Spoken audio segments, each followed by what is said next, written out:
Question to the Prime Minister. Millions of renters are in crisis and many are one rent increase away from eviction. The Greens have asked you for months to make an immediate investment from the budget in public housing and work with the states and territories to impose national limits on rent increases, and until this weekend you have refused. Prime Minister, now that you have caved in and put $2 billion on the table to get the Labor premiers to shift on housing, will you now show leadership and work with National Cabinet to make unlimited rent increases illegal? Give the call to the Prime Minister. I thank the member for his question.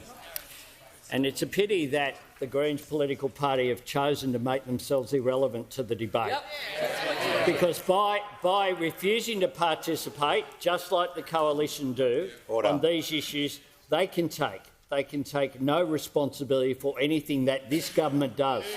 Because we will not be held back by a no-alition of the Liberal Party and the Greens political party saying no to public housing. And what we have done is work with states and territories on the issue of housing supply. Because, yes, I understand that renters are doing it tough. Yes, I want to do things about that. Yes, that's why we have a renters' rights agreement we're working with states and territories through. But what we are not doing is destroying supply while we do it. Because the key to fixing housing is supply.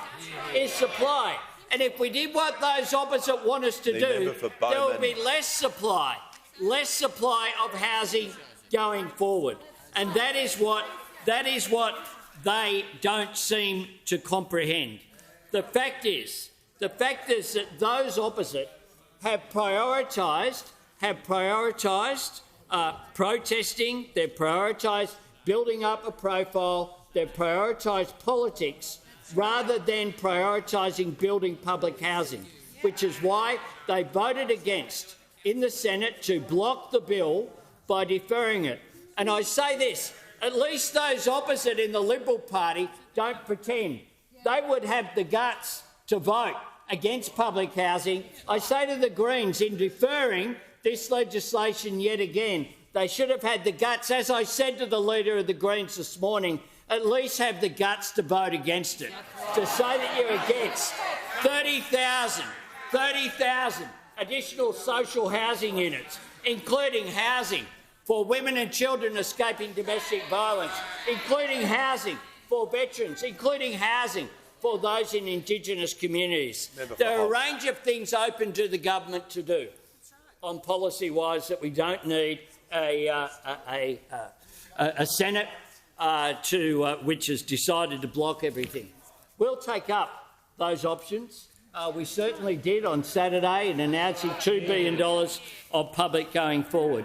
In return for that, of course, the states and territories have agreed on planning reform. They want new zoning. And I say this, the challenge is, I bet you those opposite oppose every new zoning because they've never seen a medium-density development they supported. In my area, the Inner West Council, they voted against every affordable housing development that has occurred. So don't come in here and say you care about public housing. Just vote